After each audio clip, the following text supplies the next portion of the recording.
the Sustainability Management Master's Program, you are answering one simple question. Do you care about your future generation? If you care about your kids, their grandkids, then you care about sustainability.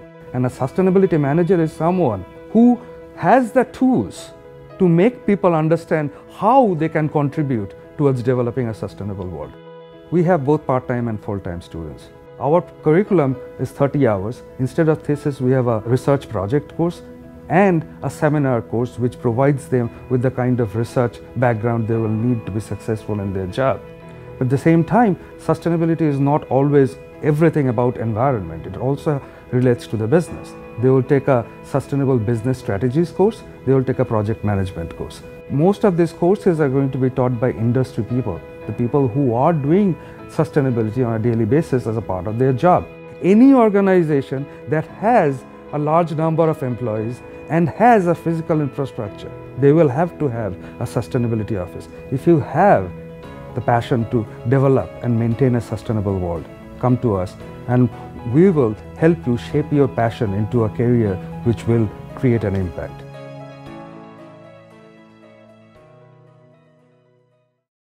The Stevens Institute of Technology is proud to present the Hugo New Corporation Sustainability Seminar Series, brought to you by Brown & Codwell, Geocetic Consultants, H2M Architect and Engineers, BEM Systems, and Catalyst Group. Great. All right. Thank you for having me, and thank you for the nice review of my book. That really is a culmination of maybe 30 years of research. And that research is broad. It's not just energy. It's how do we perceive things? How do societies work? So sort of an interesting thing for an engineer to work on, but maybe we have to actually engineer a transition that isn't just about the technology anymore. That's how we're going to get it right. So I'm going to make this case for a rapid carbon transition by, one little idea. And the way we're going to do that is we're going to set a target, because we love targets, of 10 years, net zero in 10 years. Well, now it's getting real, right? It's different than saying 50 years from now or 2050 or something. Now it's real. It's right here. So we're going to break this up into 3 parts. What does energy transition really mean? Make sure we've got the definition right. And then how transition engineering changes the future. And then how can energy transition actually be accomplished in 10 years? So that's our plan. Starting off with the first step. What does energy transition really mean? And for engineers, what we want to know is, what are the requirements? That sort of we must, is that a requirement? Right? Those sorts of things, we're going to deal with that now. Because you probably all have heard of the Sustainable Development Goals, right? You're studying sustainability, and so this is now the big topic. You should have heard about the COP21 Paris Agreement, and the US doesn't have a Zero Carbon Act, but some states do. New Zealand does, the UK does, and so that leads us to, how about the social imperatives? We've got these political imperatives, we've got science imperatives, and now we've got social imperatives. The strike for climate by children. Is that the requirements? What they're asking for? Do something. And I would say that demands for action, this sort of, we must do something, that is a necessary part of change, a necessary part of transition, but it's not sufficient. So we can't stop there. How about the science requirements? The scientists have been studying this little issue for a really long time. There's a reason why Kenning put up this observatory in Mauna Loa, because they already knew in 1960 that we were putting too much CO2 in the air and it was going to change the climate. So the scientists have done what they could. They're measuring, they're modeling, they're telling us, look, don't go above 350 parts per million. That was the Kyoto Protocol back in the 90s. No, don't go above that. that would mean we would have to stop emitting carbon so that we didn't go above 350 parts per million in the atmosphere. But instead, we've been continuing. So now we've got this failure limit, you know, for a 60% chance of staying below 2 degrees C, that's the COP21 agreement. We didn't do anything from 2015, and now something really big has to happen. And this graph that shows the concentration of CO2 in the atmosphere has to level off. All right, well, is that the requirement? Yeah, that's what the scientists say. What about more renewables? Right, this is definitely what we've heard about. And I'm going to make the case that right now, thinking about more renewables is not sufficient to this project. So it can't be a requirement. Sure, everybody who's working on renewables, go for it, go for broke, but it's not sufficient. School kids, keep protesting. Scientists, keep looking, you know. Renewable energy people, keep going, but it's not sufficient. Why not? Because it's losing. It's not getting ahead. We've got a lot of oil, coal, and gas. These are the growth numbers in 2016, and this is the world primary consumption.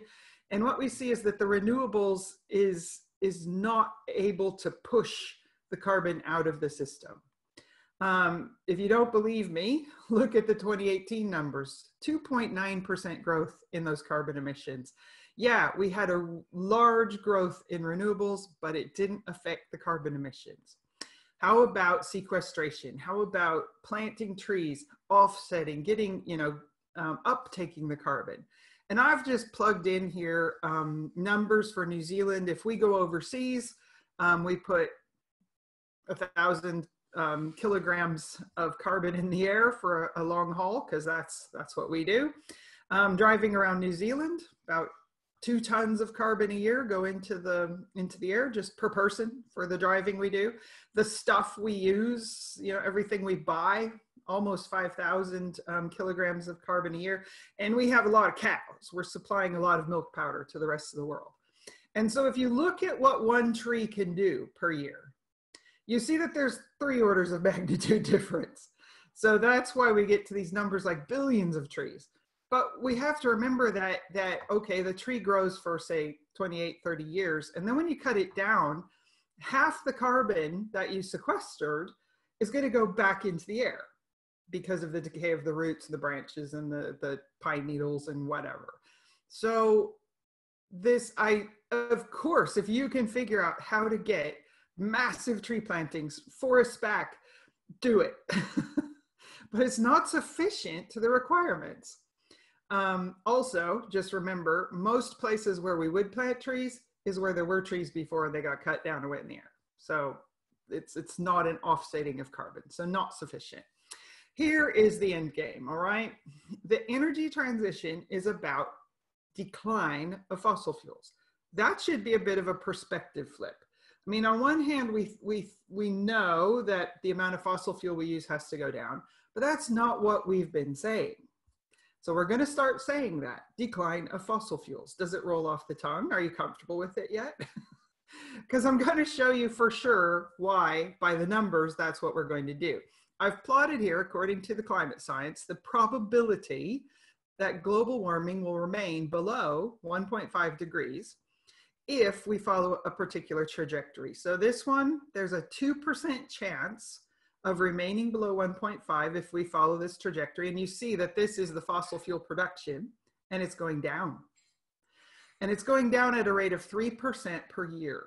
This looks like a contraction of some sort. And it only gives us a 2% chance. What if we want a better chance than that? What if we want a 50-50 chance?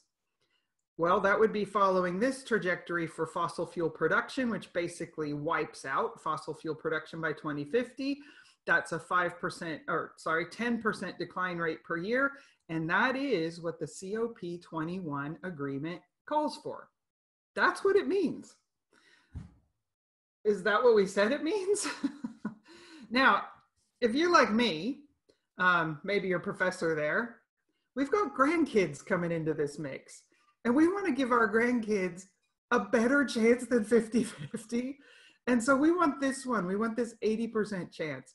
And that's where this net zero in 10 comes from, because that's actually the job, is to wind down our use of fossil fuels and our production of fossil fuels at a rate of something like 20% per year, as fast as possible.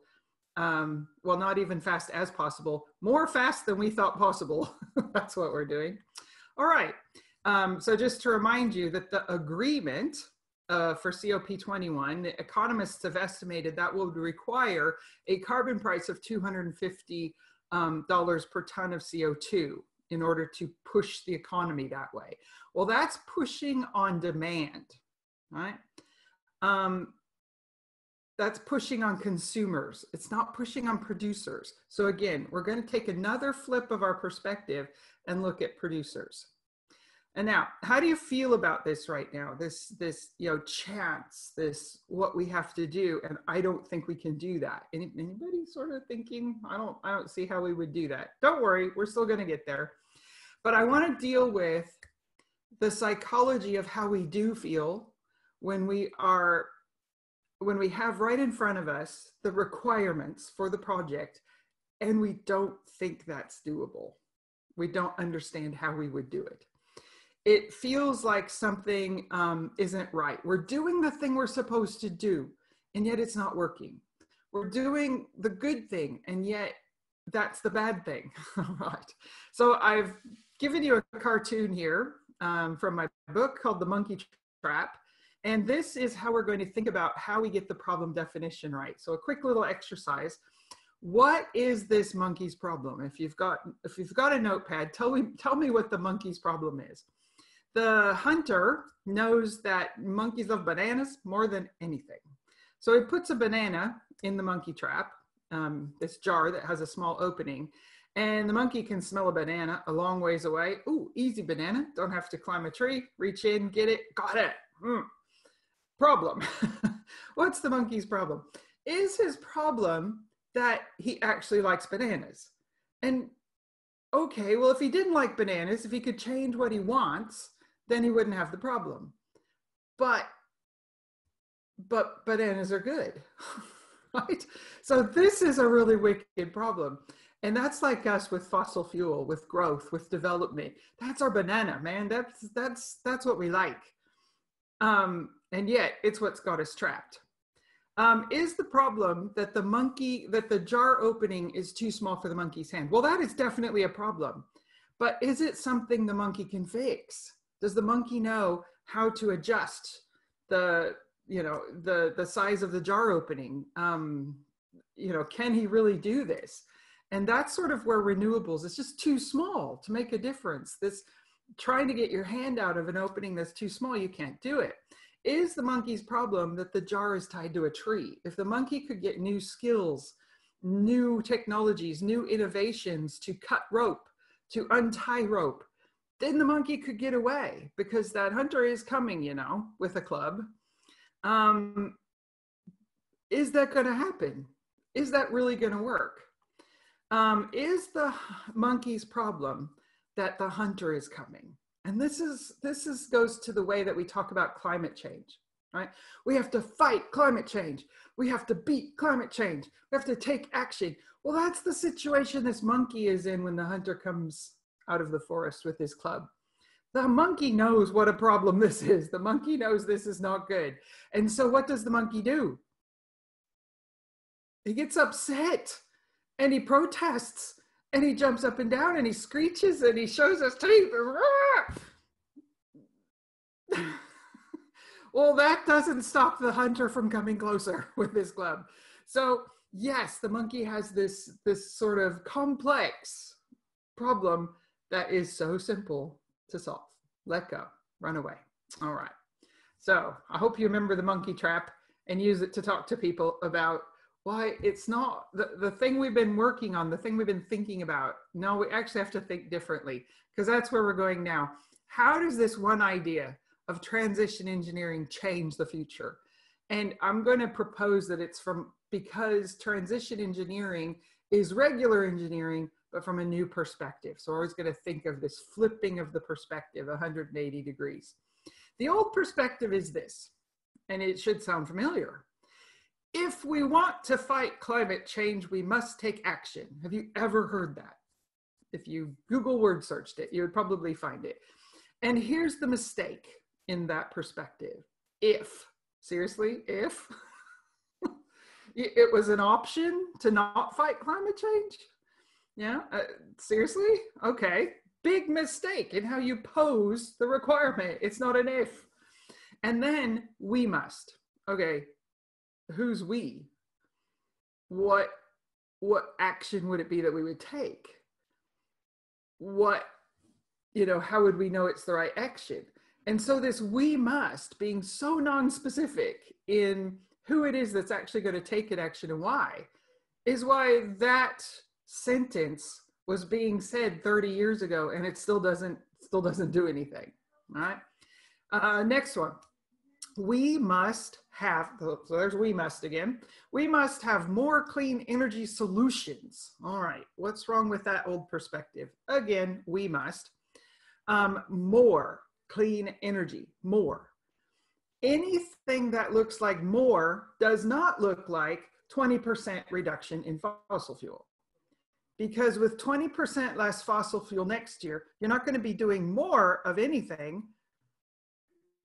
like building things. You're going to be doing more thinking. You're going to be doing more reorganizing. All right, so this more clean energy, like I said, leave it on the table for the people developing clean energy, but that perspective is not winning the game. All right, so that poor old perspective is not sufficient. Here comes the new one.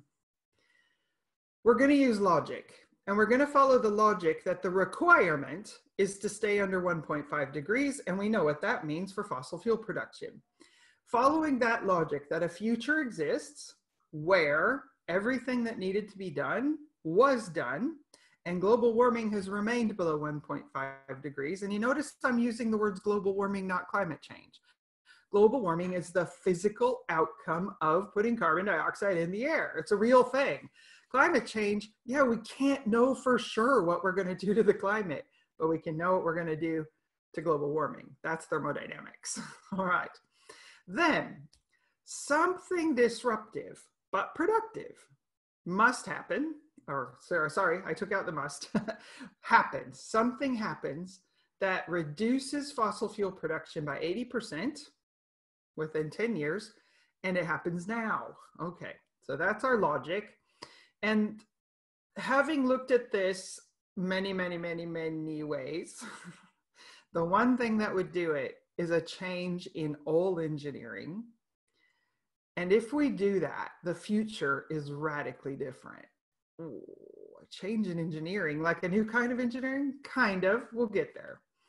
First, we got to deal with our old perspective as engineers of what we think energy policy is, because we do follow energy policy. We think we wait for energy policy to set the directions and then we respond to it. So energy policy says, okay, we need good education for a lot of people so that they can participate in the economy. So policy pays for education and research, sort of. Professor and I know that's not what it used to be. And then out of that education and research comes technology innovation. That's our magic. And from technology innovation comes commercial development, which then creates economic growth, which then creates wealth. And that's what we're after. Am I right? That's your energy policy in a nutshell. Now, there's this other thing that happens, which is the collateral damage to all that goodness, the externality costs. So if we can put the externality costs on, then the market will fix the problems because of this growth. So the price of progress is the damage that's done, but the market will fix it. Now, the little problem there is the externality costs being assigned. Well, that's nowhere in our job description. The policymakers are supposed to do that. Well, not a thing that's been happening yet. So our new, we're doing old perspective still. The old perspective on energy then, our job is to keep the energy flowing. And you would have all seen these Sankey diagrams. This one I love, it's a new one. It's a super Sankey. And it's got all this detail about, for the United States, where the energy resources are coming in, and then what happens to them as they go through. And you see the giant one going down is the waste heat that doesn't actually do anything, goes away. And then the green is the petroleum going to transportation, the natural gas going lots of different ways. Natural gas is really useful. And then coal going mostly into electricity production. And then somewhere in there, if you can zoom in, you can see the renewables. Okay, they're really small in there. And yet, Google renewables, America, man, it looks like that's what we're doing. No, that's not what we're doing. So this is the old way of looking at energy. And if you can find this Sankey diagram, you can see that in the red letters there in the middle, it says, the secret to success is massive electrification. If we are going to solve climate change, we need to transform this sector. The electric grid needs to be at least 4 times as large and much more distributed. Meaning hard to control. Okay, we need every kind of low carbon energy: solar, nuclear, wind, hydro, geothermal, wave, tide, biomass, biogas. Wow. Okay, that old perspective, no wonder we're not winning this game. Here's the new one. The new perspective is that we flip it over. So instead of going this way, we go this way. And we don't go this way on demand. Demand is what happens when we use the systems that we've got in the ways they're meant to be used. We drive, we turn on the lights, all that good stuff. That's demand. But we are going to move now from demand to essential activities. What do you actually need? And as large brain primates, the thing we really need is sleep. Well, okay, we need water. Where's water? There we go. Water and food. So we need water and food, but we must have a place to go at night. We use a lot of brain power, and at night we got to rest that. We got to regenerate it. And when we sleep so deeply that the first animal that we made friends with 60,000 years ago was a dog, because dogs don't sleep deeply. They're woken up by smells, by noises, and they can bark and wake us up because we're vulnerable because of our big brain.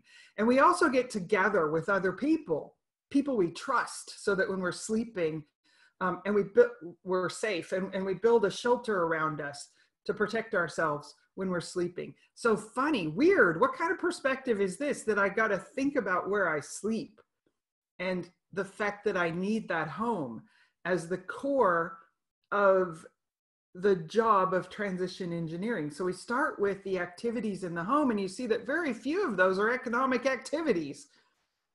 They're cooking meals for each other, taking care of each other, taking care of ourselves, sleeping. We do a lot of that. And from there, there's connections to the rest of our activity systems, which is how we get water, how we dispose of our waste, how we govern ourselves, our social interactions, what work we do that benefits others. And so we're going to start looking at this activity web as the reason we do anything. This is what matters. There's been this in this model for the last 100,000 years. No matter where you are, no matter what continent, no matter what environment you're in, humans do this.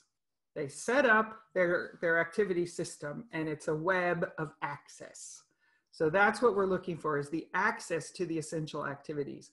Now that's a new thing to learn, and you can learn it pretty quickly. It's not that hard. Get the book, take a little class, take some training. And the thing that you have to do to start working from this other perspective is to believe that we can adapt. There's a lot of evidence for that. Human beings in every environment, everywhere on the planet, for the last 100,000 years have done exactly that. So we can too. When you take this perspective, that means you are now looking from the ground up. If you look at where I've put this top-down stuff, that's our targets, that's our grid, that's our oil production, that's our road networks, That's our agreements, our policy. All right. So that's all top down stuff that we don't have any control over, really.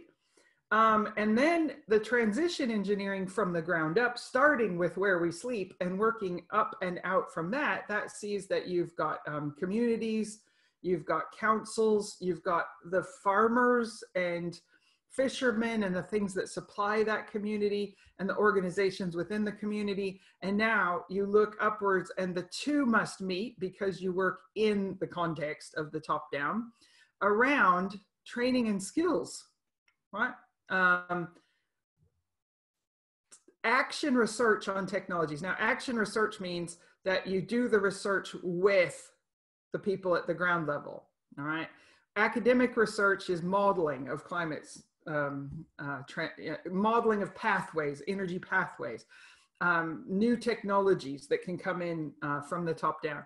But action research is working on how what you've already got changes. And then more action research on our built environment and more action research on behavior. So this is a whole new world here. But what's funny is it's not a whole new engineering. You use the engineering that you already know, but now you're looking from the other direction. And I think that's fun. How? We still haven't answered how. Now we know what, but we don't know how. How can we change perspective? And how does a change of perspective across all engineering disciplines, professional societies, education, policy, economics, how the heck does this occur? This seems like a mythical sort of thing, right? This idea that you can put away the power that is ruling the world by just deciding to put it away. And those of you who are fans of J.R.R. Tolkien know that, in fact, the poor little hobbit, even though he worked so hard to do that, he couldn't actually do it at the end. That's how hard it is. In fact, the person who got turned into a monster by the power actually couldn't give it up, and that's what destroyed it. So there you go. Is there hope and help in the mythologies and the stories that we tell each other to make this perspective shift? Yes, that's why I tell stories. But I'm going to tell you one more story that will hopefully get you on the road to transition. And that is that engineers have indeed made this huge perspective shift before and have changed the world. I'm showing you here a picture of the Industrial Revolution. The Industrial Revolution didn't happen without engineering. I mean, the people who could make stuff work. We might not have been called mechanical engineers per se at the time. Definitely there weren't really electrical engineers, but you know what I mean. It was us people who like to make things work. It created jobs, it created bounty, it created growth, this whole thing of mass production. So that was great. But you know what? That's not what I'm talking about. That's not, okay, it did change the future, but that's not the perspective shift I'm talking about. I'm talking about going inside that factory and understanding what the collateral damage was. And it turns out that that collateral damage at the turn of the century was massive. If you went to work in a garment factory like these young girls are here and these young boys, your life expectancy was 4 years. Not how long you would stay in that job, how long you would live. The Industrial Revolution was consuming human beings. It was chewing them up and spitting them out. And that's what Tolkien was talking about. He wasn't talking about people dealing with their own issues. He was talking about this massive power that doesn't seem like it could be stopped consuming humans and destroying the world of men. Jeez. The price of progress, worker health and worker lives. Oh my gosh, something's changed. We don't do that anymore. We don't even think it's okay. We put up signs. You can buy a sign so you can record that it's been 4 years since anybody's had an accident in our facility. And we work on that every day. And everybody knows, like, did you have a class at university on safety engineering? Not really. It's just part of our culture. It's part of our perspective. It's part of what we do. And it just pervades everything. How did that happen? I'm going to tell you how. You might not know your history about safety engineering, but when I found out about it, I thought, oh my gosh. In 1911, which was the time I'm showing you of those factories, it happened one day that there was a tragedy at a factory. It was not as big a tragedy as the one that had happened the day before, but it was gruesome. It was on the 9th floor of a factory in Manhattan. So right downtown Manhattan, there was a factory on the 9th floor. And they were making garments. It was called the Shirtwaist Factory. And it caught on fire, as textile factories often did. But it took a long time to kill everyone. And it took, the people couldn't get out. And over time, as they tried to struggle to stay away from the fire, they wouldn't succeed. They'd catch on fire and they'd jump out of the windows. And it took a whole day for these 146 people to die. And they did it. They were young girls. And they did it right in front of everybody, and it was caught on camera. So instead of their bodies sort of being missing in the rubble somewhere, they were right there in your face. And within 2 weeks, 62 industrial engineers, we'd call them mechanical engineers now, the people who made those factories and all the cool machines in them, they got together and they had a meeting. And they didn't even really write down who they were, but they agreed. They made an agreement. They made an agreement that we're going to prevent what's preventable. We're going to do our job. We're going to make clothing, but we're going to prevent all these deaths. And we're going to be honest with the employers and with the public about what we can do and what we can't do. We're only going to work from a position of expertise in what we know, and we're going to teach others what we learn. And that's the core of the code of ethics of safety engineering. And by 1912, they had formed a group, right? United. We stick together on this. United Association of Casualty Inspectors, right? What is going wrong? That's what they called themselves, 62 members. And by 1919, they had their first book. How do you do this? And you all will probably know what's in that book. What's the first thing that you learn in safety training? Identify the hazards. Nobody had written that down before. It wasn't, but it's such a huge perspective shift from putting up with the price of progress to saying, we're just not going to do it anymore. It's not that we're going to shut down industry. It's not that we're going to put all those people out of a job. It's that we're not going to kill them. And they were the only people who could do it, right? By 1921, the membership had grown. The demand for the training was exploding because the insurance costs were going way down where the factories had that training and where the engineers were working in that way.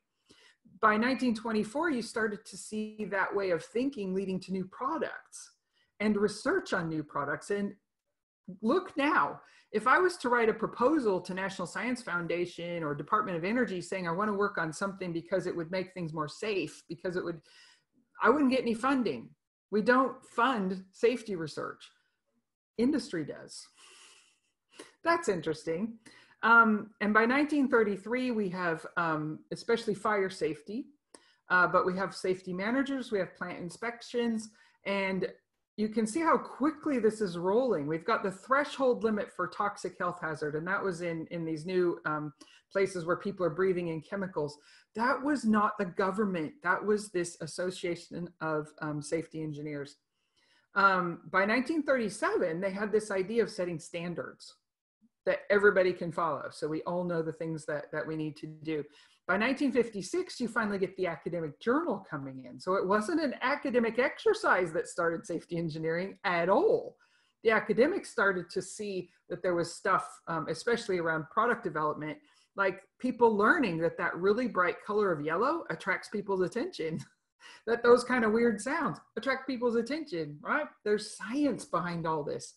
And then by 1970, the government of the United States figures it out. And they require people to do what they'd already been doing for 50 years, okay? And by 1990, the ASSE has grown, 24,000 members. That looks like a lot, you know, 10 times more than in 1921. But think about it. Think of all the engineers in the US. 24,000, that's nothing. And yet they have such an important role to play because we all participate in what they do. So you have 24,000 members and then everybody participates.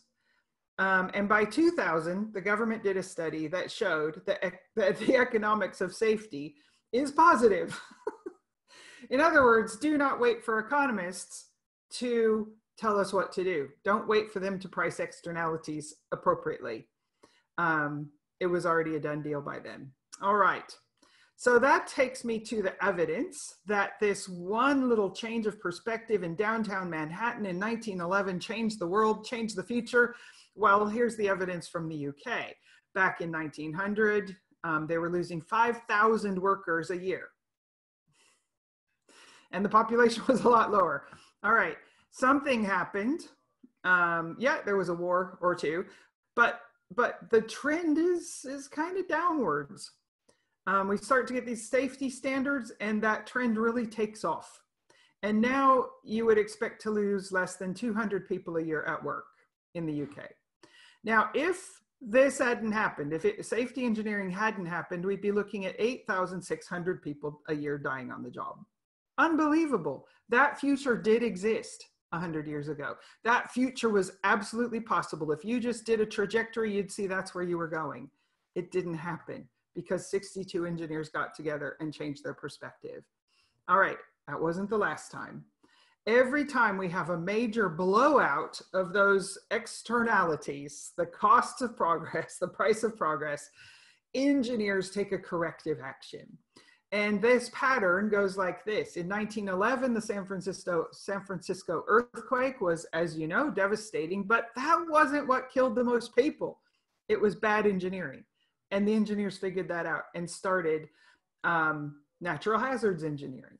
Hurricanes, 1971, the emergency response to a hurricane in Houston killed more people by far, I think 170 times more people than the hurricane itself did. And so the field of emergency management is born. Like, oh my gosh, we could do better than that. Waste management. In the 60s, this huge influx of products and chemicals, coming at us from the supermarket shelves, was creating toxic waste dumps everywhere.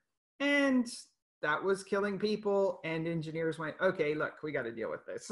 All right. Environmental engineering, same thing. The Hudson River is on fire. Lake Erie is dead.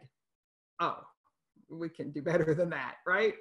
And of course, if you have nuclear power plants and airplanes, you got to do better than just letting them crash. You got to look at every time something goes wrong, what the heck was that? And we're going to fix it. This way of working as engineers, of taking on the failures and making the way we do things change, that simply is. That is our history. That is us. And now this massive failure of what we've done with energy, this good thing we did with energy, and the future is just the collateral damage on that. No, we can understand that and we can change. So that is my thesis. And I'm going to tell you that we've been working on that in the research area for quite some time. I started with that back in my master's degree. And over time, just all of these students taking on this crazy change of perspective with me, we have figured out that there's a way to do this.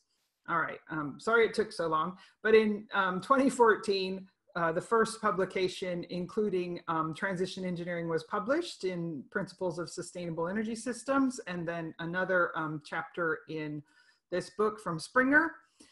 In 2010, I was the IET Premier Lecturer of the Year, so I got to go around and give my lecture kind of before TED Talks. People went to real lectures. All right.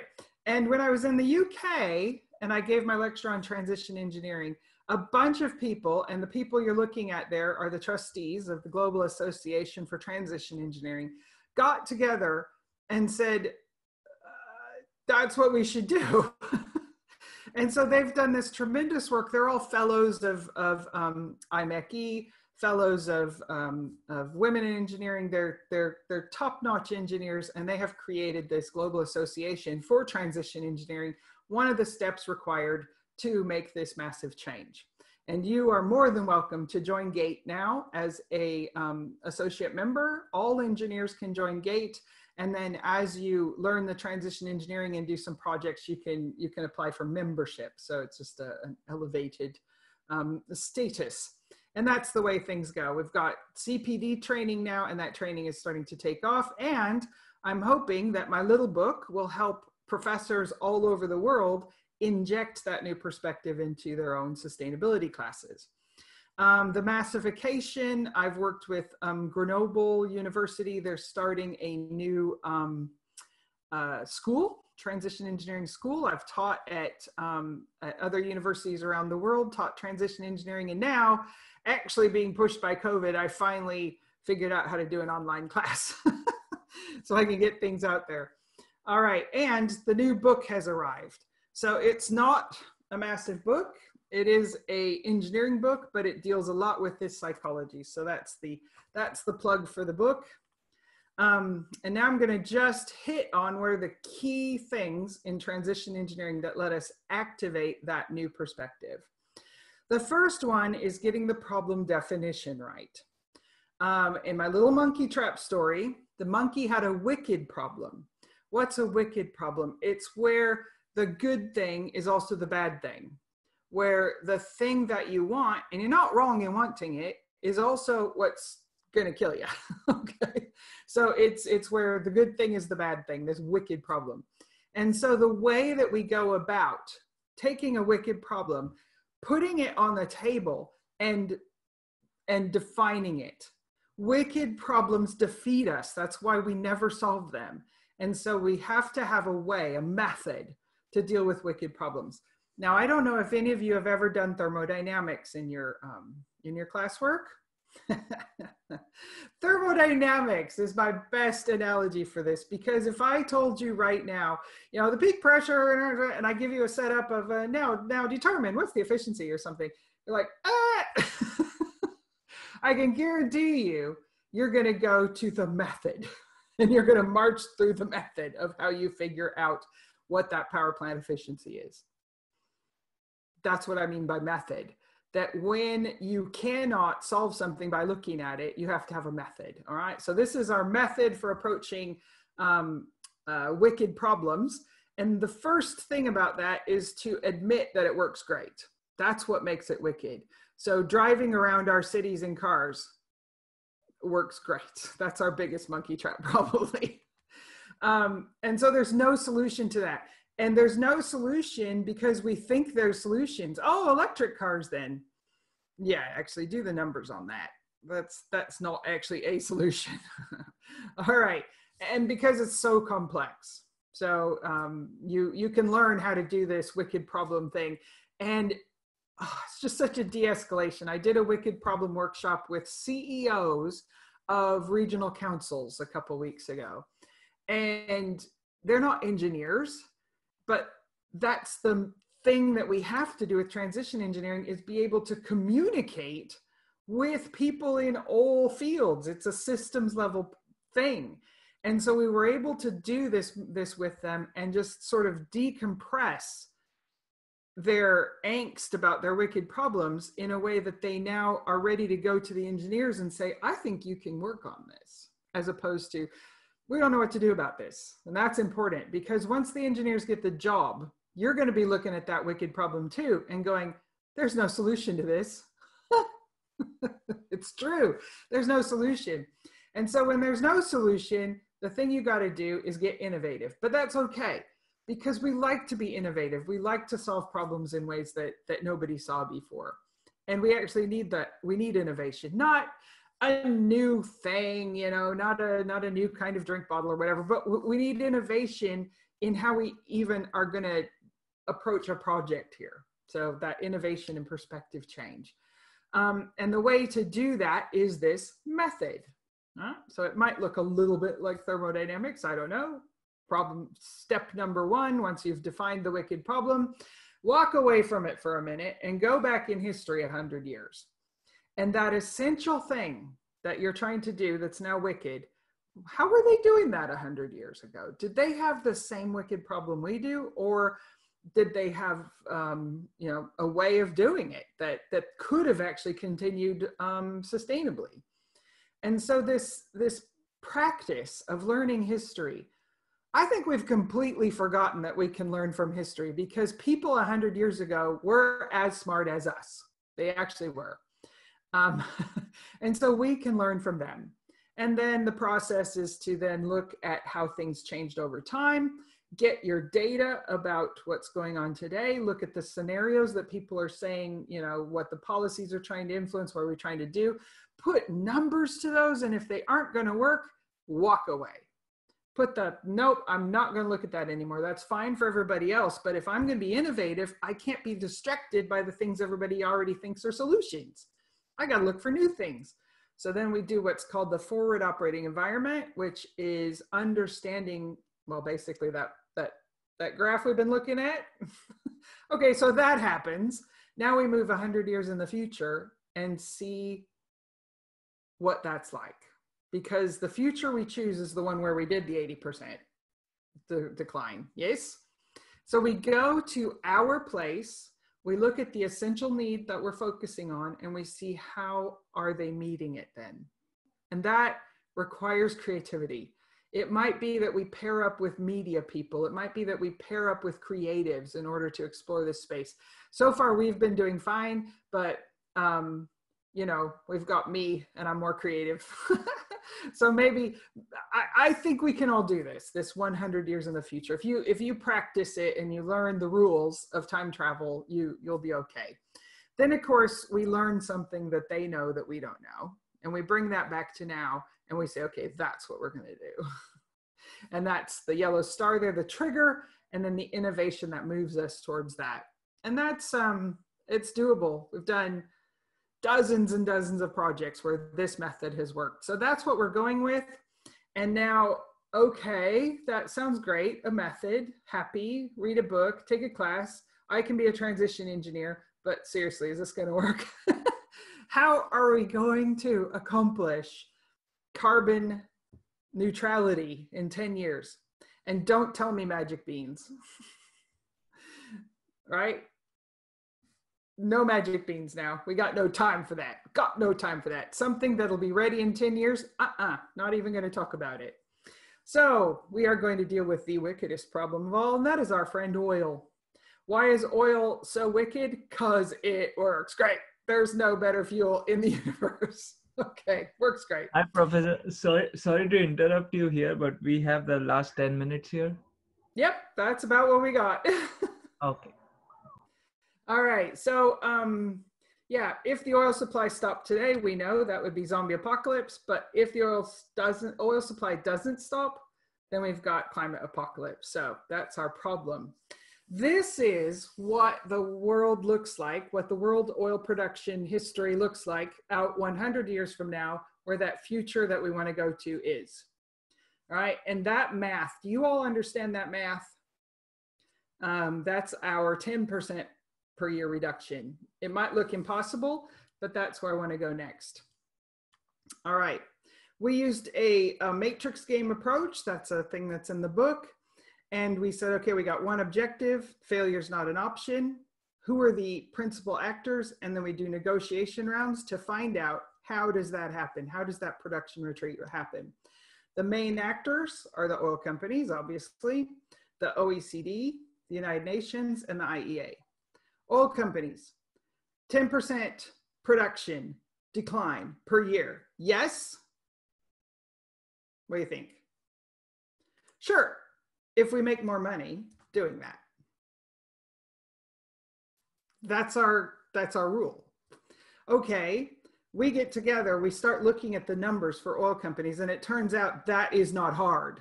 It is easy to figure out how they make more money producing 10% less oil per year than trying to continue what they're doing. That is not hard at all. We start working on that. Now, what about the IEA? The IEA was formed to manage so that we never had an oil shortage again, to manage the way the oil system works. So IEA, you think the demand is going to go up forever. Demand's actually going to go down. You good with that? And they're like, okay, as long as everybody knows that there's going to be less supply, then demand will adjust to that. So we have to actually know what's going to happen ahead of time. Okay, I think we can do that. That's not actually hard. How about the OECD, the economies of the world? 10% less oil per year. Is that the end of the economy as we know it? And the answer, again, if you look at the OECD and their principles, is not if we knew it was going to happen, and not if the price was set so we knew what was going to happen. It's risk of unknowns that's actually what crashes the economy, and these fuel price flops, that's what crashes the economy. So if we had a steady fuel price and we knew how much there was going to be in the future, and yeah, the price is going up, then the things that were just wasting fuel in, we adapt those and they change through innovation. The United Nations, 10% fuel decline per year. You on with that? You like it? Okay. You got to leave some oil for later, because the climate change we've already committed to is going to take a lot of work. And we have to figure out how to make it equitable so that we don't just cut off countries from having any oil. We make sure it's spread evenly. Well, that's doable too. So we get to the point where the oil production retreat is just a thing we do. In 2020, the United Nations organizes a meeting of the oil producers. They agree what the ground rules are for how they're going to manage their production retreat quotas. They put a cap and trade on that quota. They set what the prices are going to be into the future. And now we know what that looks like, 10% less fuel. And then in a couple of years, they announce future reductions and future prices. And so the conclusion here is that even something as impossible as how do we save the planet, doing the one thing we got to do to save the planet, if you are working on that, then you can figure out how to do it. And that's my conclusion, is we just get to work. And how do we do that? Well, read the book, join the LinkedIn discussion of transition engineers, take a quick training, ask your professor to add transition engineering into your sustainability course, that sort of stuff, become a member of GATE. All right, thanks.